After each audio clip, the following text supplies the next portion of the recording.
Hello दोस्तों, नमस्कार। आइए स्टार्ट करते हैं 21 फरवरी का फर्स्ट एडिटोरियल और देखते हैं कि कौन कौन से नए वर्ड्स आज आप सीखेंगे। तो सबसे पहला एक वर्ड दे रखा है रिमिस, और ये एक एडजेक्टिव होता है। इसका मतलब होगा केयरलेस। ठीक है, केयरलेस लापरवाह को कहेंगे। तो इसके स्थान पे एक और वर्ड आप यूज कर सकते हैं, इसका सिनोनिम नेग्लिजेंट। तो नेग्लिजेंट भी लापरवाह, केयरलेस भी लापरवाह। ठीक है। दूसरा है टार्डीनेस। आप देख रहे हैं कि एनी डबल एस दे रखा है लास्ट में। जिन वर्ड्स के एंड में एनी डबल एस होता है वो नाउन होती हैं।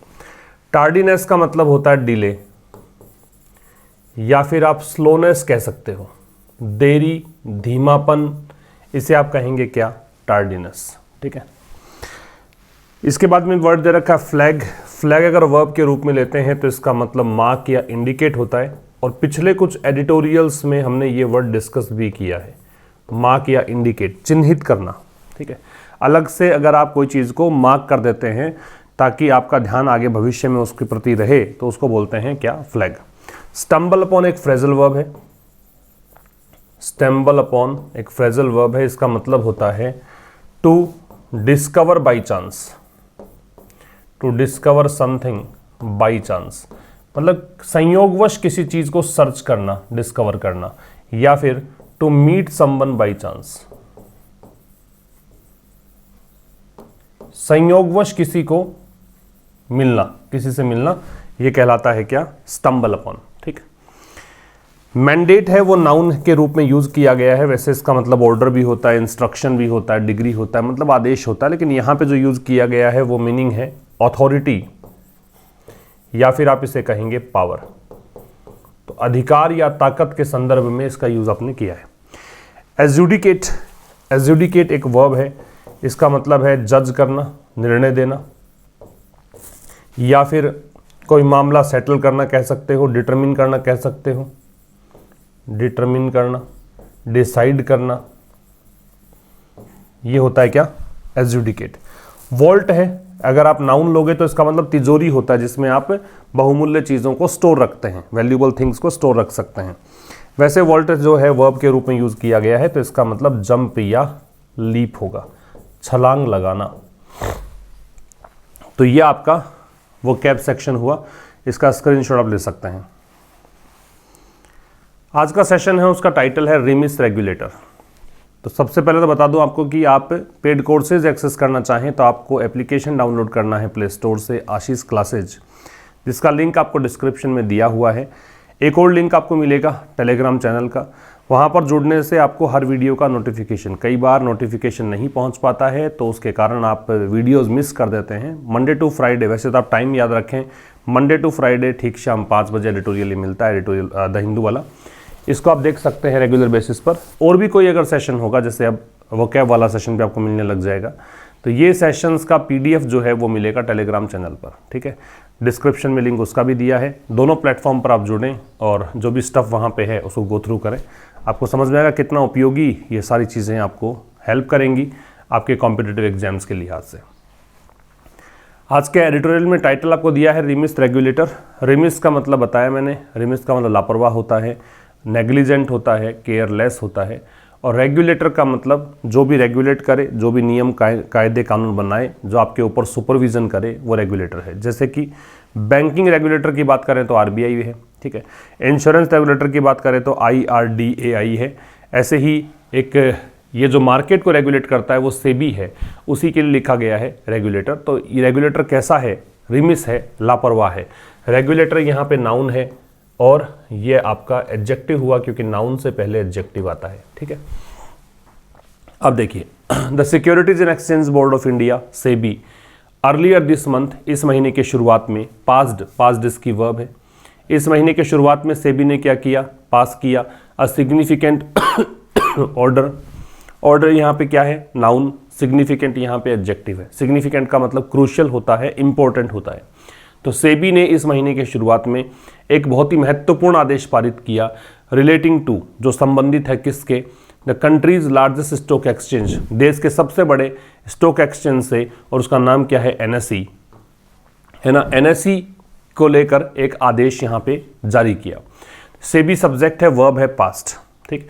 और समझने वाली बात यह है कि रिलेटिंग के साथ में टू लगता है, रिलेटिंग के साथ में टू लगेगा। अर्लियर है, इसका ऑपोजिट लेटर होता है, टाइम के लिए आता है, ठीक है। किसके लिए आएगा? टाइम के लिए। अगर पहले की बात करोगे तो अर्लियर, बाद की बात करोगे तो लेटर। आगे देखो, एज द मार्केट्स रेगुलेटर, अब मार्केट रेगुलेटर के रूप में, हुज जिसका की प्राइमरी मैंडेट, प्राइमरी मतलब प्राथमिक, मैंडेट मतलब कार्य, अथॉरिटी पावर, इसका पावर क्या है? इसका पावर ये है, ये इसकी वर्ब है, to protect the interest of investors, ये क्या करे? जो निवेशक हैं उनके हितों की रक्षा करे, इन सिक्योरिटीज, किसमें? प्रतिभूतियों में। अब प्रतिभूतियां क्या होती हैं? ये एक फाइनेंशियल एसेट होती है जिसको आप ट्रेड कर सकते हो, कोई भी ऐसी एसेट, कोई भी ऐसी संपत्ति जिसको ट्रेड कर सकते हो, जिसको बेचने खरीदने का काम किया जा सकता है, उसको सिक्योरिटीज कहा जाता है। सेबीज 190 पेज ऑर्डर रेजेज, अब सेबी का जो 190 पेज का आदेश है वो यहाँ पे खड़े करता है, रेज करता है मोर क्वेश्चंस, अधिक प्रश्न, किसकी तुलना में?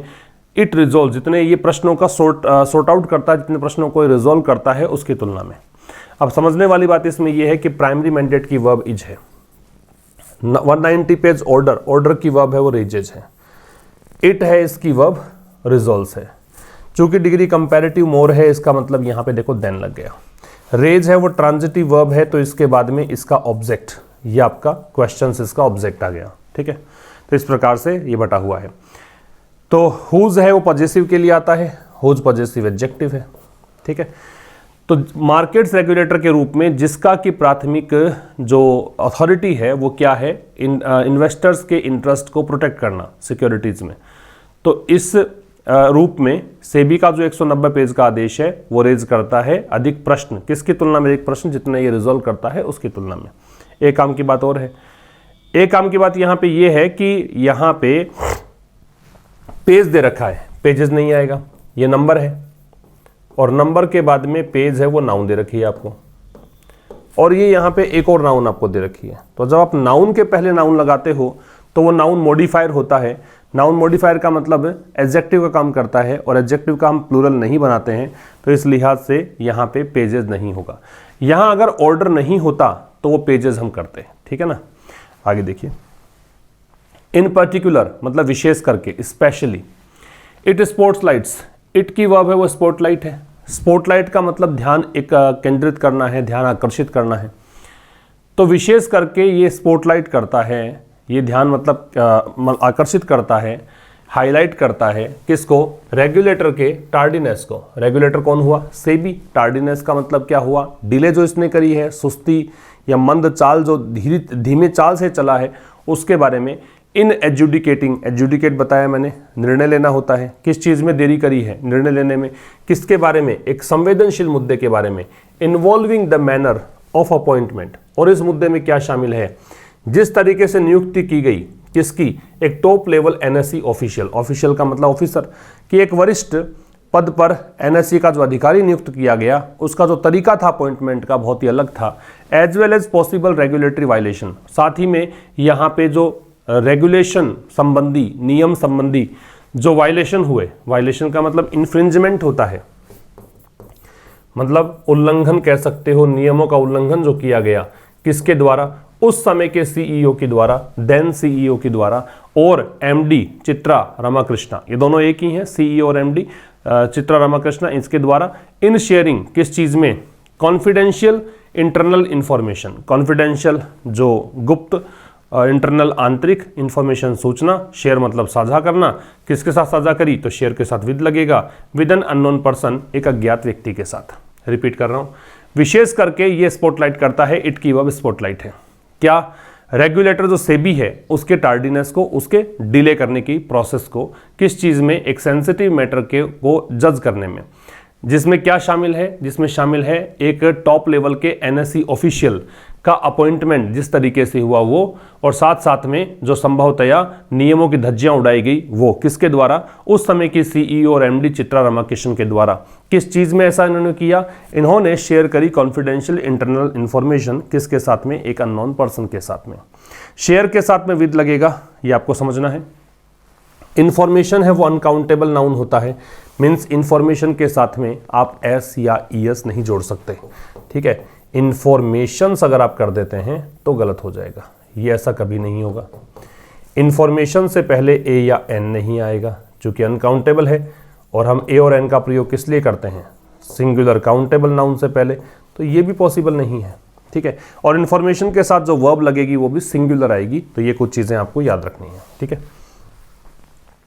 By SEBI's on admission, admission का मतलब स्वीकृति है, एडमिट करने का प्रोसेस है, तो सेबी ने जो खुद ने स्वीकार किया है, ऑन यहाँ पे इम्फेटिक है, तो खुद ने इसने जो स्वीकार किया है, द फर्स्ट कंप्लेंट, पहली शिकायत, अलेजिंग जिसमें दावा किया गया, अलेज का मतलब होता है क्लेम करना, पहली शिकायत जिसमें दावा किया गया, गवर्नेंस इश्यूज, किसके बारे में, जो गवर्नेंस के मुद्दे थे, मतलब जो गवर्नेंस मतलब कोई सिस्टम को चलाना, कैसे रन करना है, वो जो मुद्दे थे।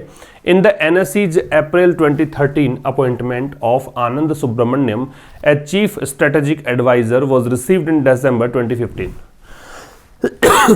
किस चीज में गवर्नेंस के इश्यू आए, एनएसई के अप्रैल 2013 में एक अपॉइंटमेंट हुआ इस व्यक्ति का चीफ स्ट्रेटेजिक एडवाइजर के पद पर, तो इसके बारे में फर्स्ट कंप्लेंट जो है इसकी वर्ब हो गई वाज रिसीव्ड, रिसीव की गई दिसंबर 2015 में।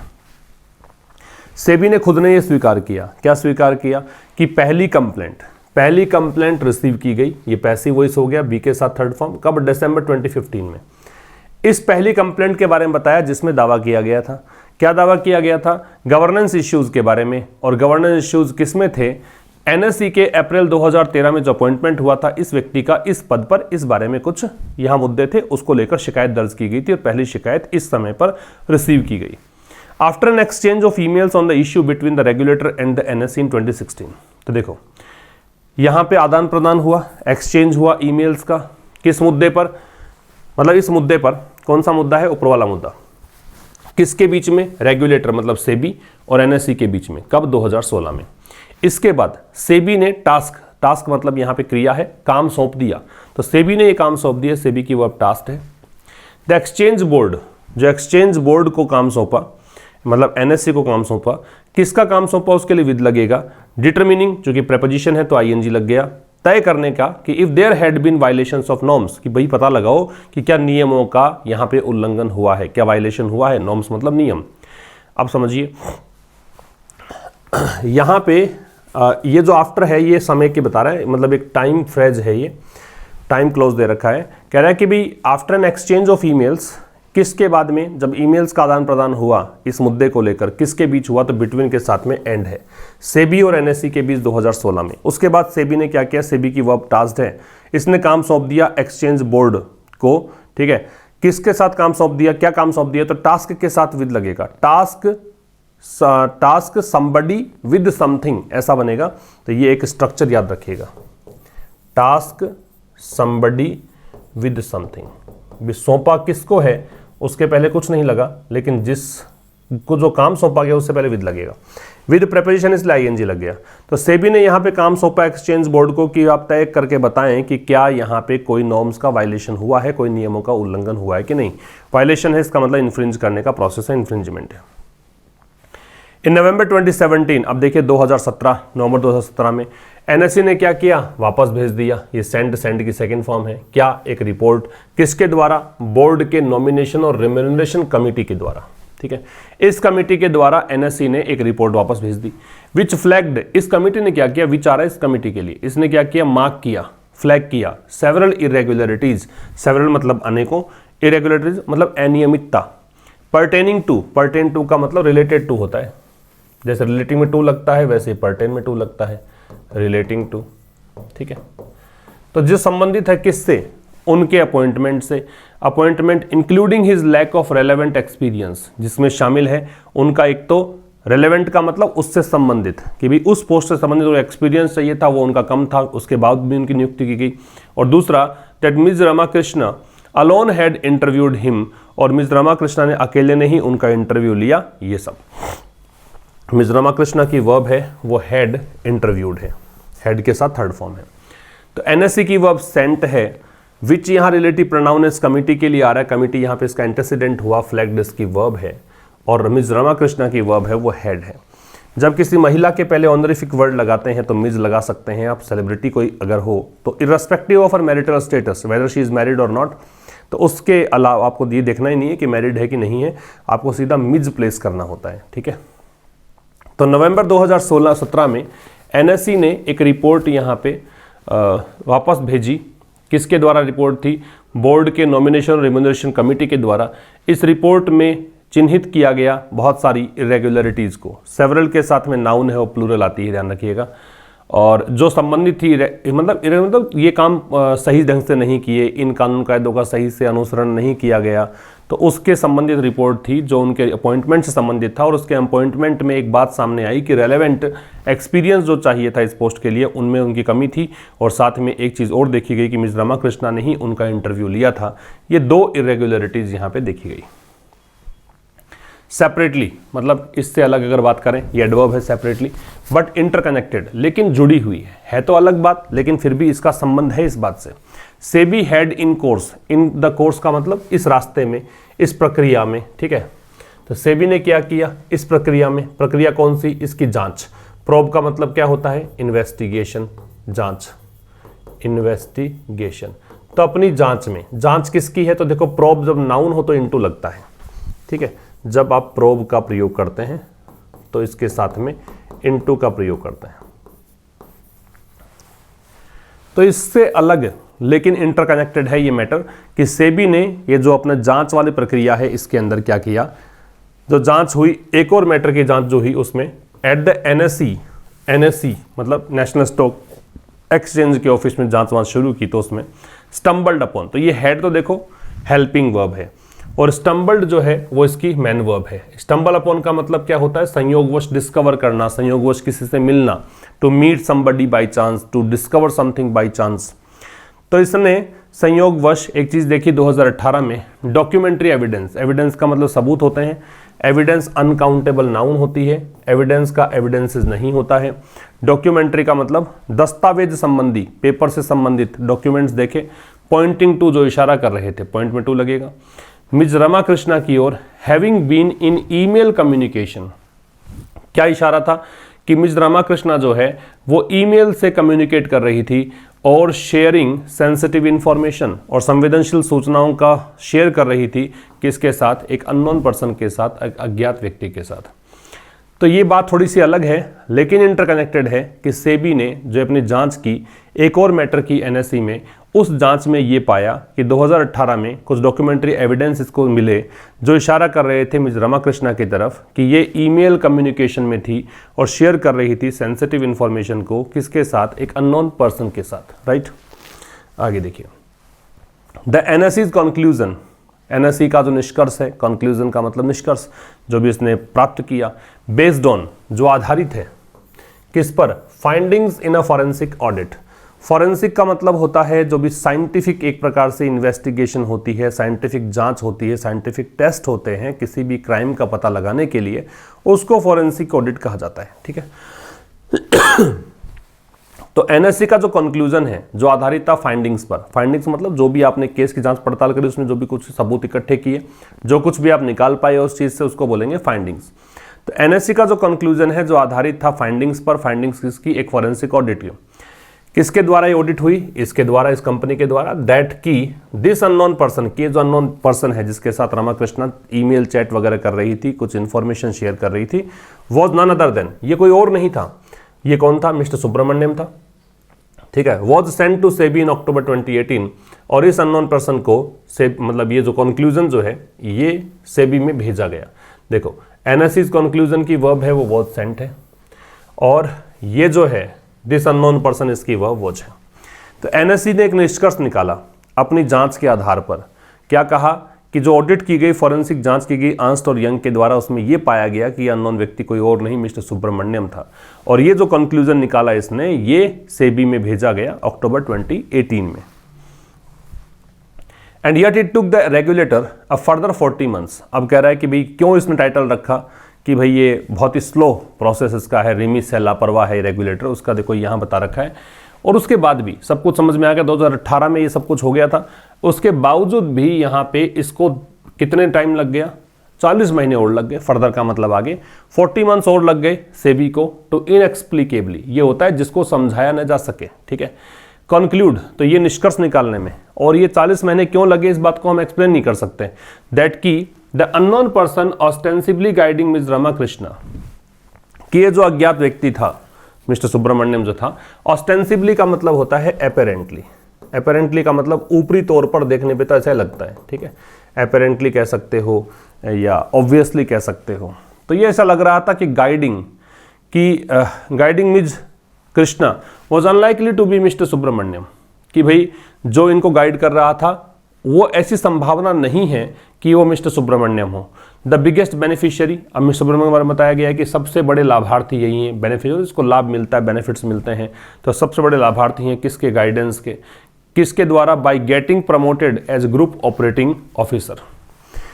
गेटिंग प्रमोटेड मतलब इनको प्रमोशन मिल जाता इस रूप में, इस ऑफिसर के रूप में, एंड रिसीविंग एनुअल पे इंक्रीजेस, और वार्षिक रूप से जो भुगतान इनमें मिलता उनको इसका भी बढ़ोतरी उसमें मिली, जो वार्षिक रूप से इनको भुगतान दिया जाता था, तो इनका वेतन जो था उसमें इंक्रीमेंट मिला इनको, दैट वोल्टेड, और ये इंक्रीमेंट जो है वो छलांग लगा कर गया, जंप या लीप को बोलते हैं वोल्टेड।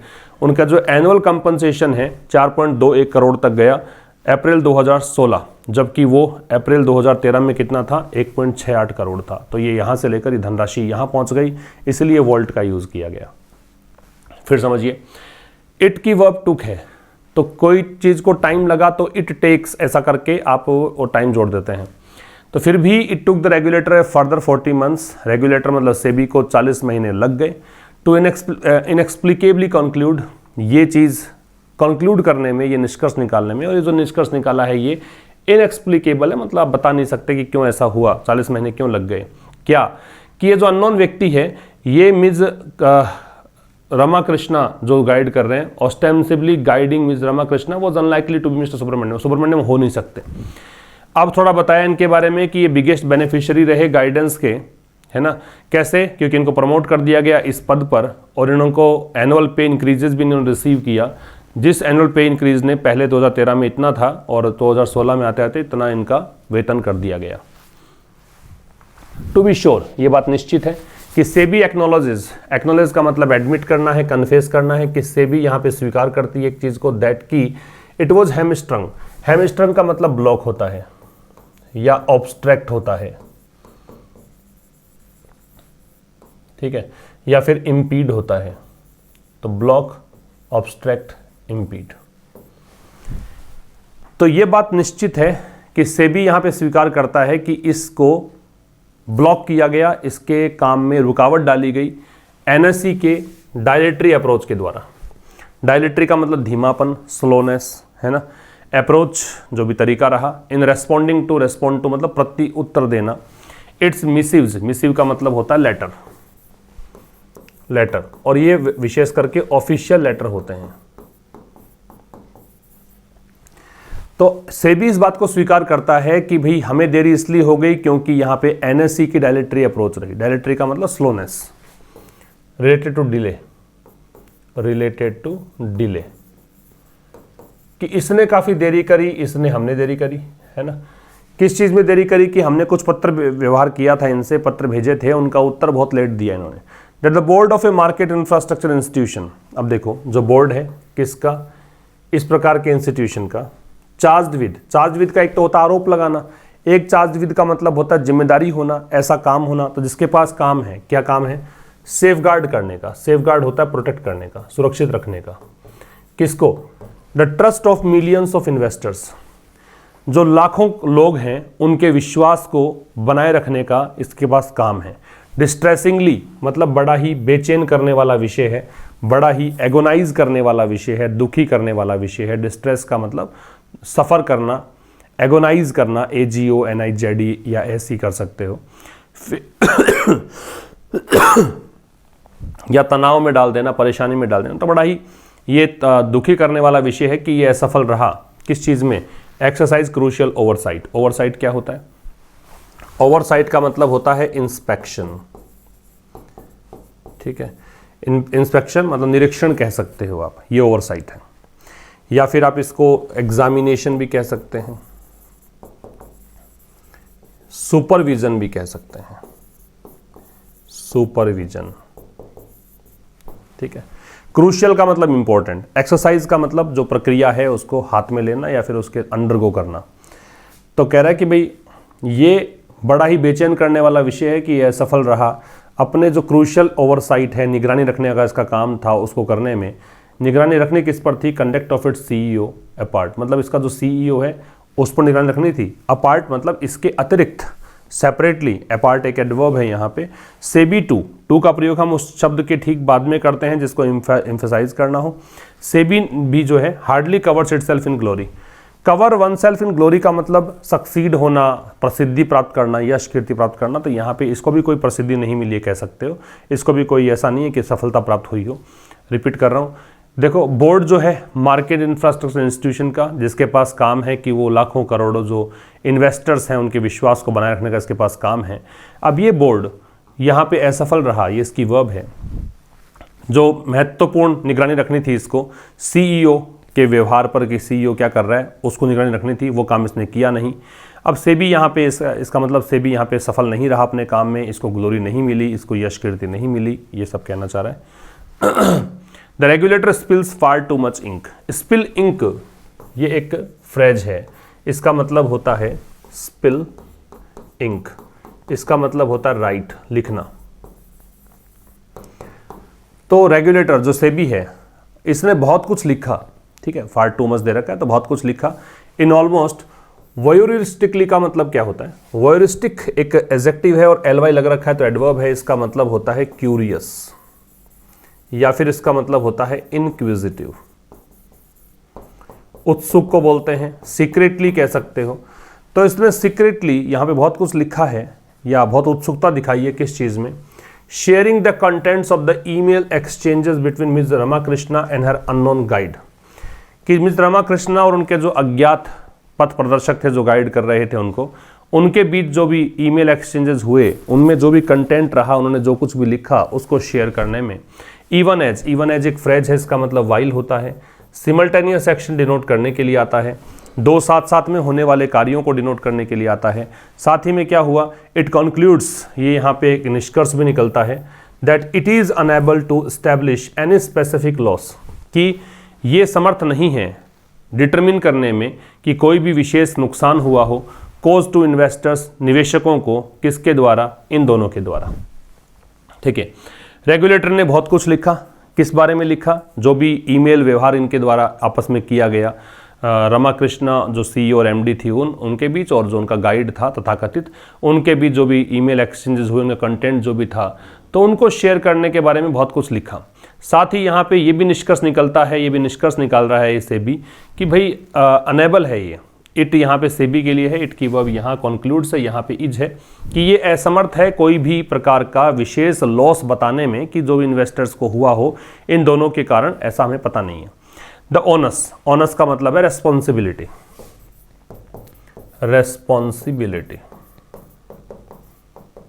जिम्मेदारी। ठीक है, अब जिम्मेदारी किस पर है? सेबी पर। किसकी जिम्मेदारी है? रीअफर्म करने की, फिर से ये तय करने की, that there are no holy cows. अब होली काउज एक वैसे तो एक्सक्लेमेटरी एक इंटरजेक्शन है, इसका मतलब तब लगाएंगे। अब यूनाइटेड स्टेट्स में बहुत प्रचलित है, अमेरिका में बहुत ज़्यादा यूज़ किया जाता है इसको। होली काउज का मतलब होता है wherever you use holy cow as an interjection, इसका मतलब यू आर सरप्राइज्ड, है ना। अगर आप सरप्राइज्ड हैं, आप कहें कि बहुत ही आश्चर्यजनक घटना है, तो वहाँ पे इंटरजेक्शन आप होली काउ लगाते हैं। यहाँ पे होली काउ जो है इसका मतलब ये है कि ऐसा कोई नहीं है जिसको मतलब बदला नहीं जा सके, है ना। नो लगा रखा है ना, इसलिए बता रहा हूँ। वैसे होली काउ का मतलब होता है जिसको आप बदल नहीं सकें, जिसके ऊपर आप प्रश्न चिन्ह नहीं लगा सकें। तो कह रहा है कि भाई अब जिम्मेदारी सेबी पर है ये फिर से रीअफर्म करने की, ये फिर से बताने की कि भाई ऐसा कोई व्यक्ति, ऐसे कोई संस्था नहीं है जो इसके अंडर आती हो और जिस पर क्वेश्चन मार्क नहीं लगाया जा सकता। चाहे कितनी बड़ी संस्था क्यों ना हो, कितना ही बड़ा आपका स्टेटस क्यों ना हो, लेकिन आपसे भी क्वेश्चन पूछे जा सकते हैं। ठीक है, in its regulatory regime, regime का मतलब सिस्टम होता है, तो जो भी इसके रेगुलेटरी रेजिम में आता है, जो भी इसके गवर्नेंस में आता है, वो सबसे प्रश्न पूछ सकती है। And that it remains laser focused, और ये भी बताना पड़ेगा इसको कि ये लेजर फोकस्ड है। लेजर फोकस्ड का मतलब है 100% फोकस्ड है। ठीक है, पूरा पूरा ध्यान केंद्रित है इसका। किस चीज़ पर? फोकस्ड में ऑन लग गया।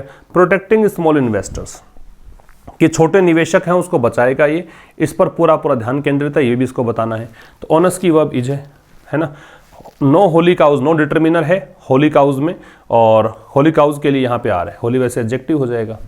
सेक्रेड काउ मिलेगा आपको, गूगल करेंगे तो। सेक्रेड काउज का मतलब हो गया जिसको आप प्रश्न चिन्ह नहीं लगा सकें, जिसको आप अप्रोच नहीं कर सकें, जिसको आप चेंज नहीं कर सकें, है ना, ये सब। इट की वर्ब और रिमेंस है। फोकस्ड में ऑन लगेगा, लेजर फोकस्ड का मतलब 100% फोकस्ड होना। चूंकि प्रेपोजिशन लग गया इसलिए यहाँ पे देखो प्रोटेक्टिंग ING लग गया। तो ये था आज के इस सेशन में। अब मिलेंगे कल शाम 5 बजे, तब तक के लिए नमस्कार, थैंक यू वेरी मच।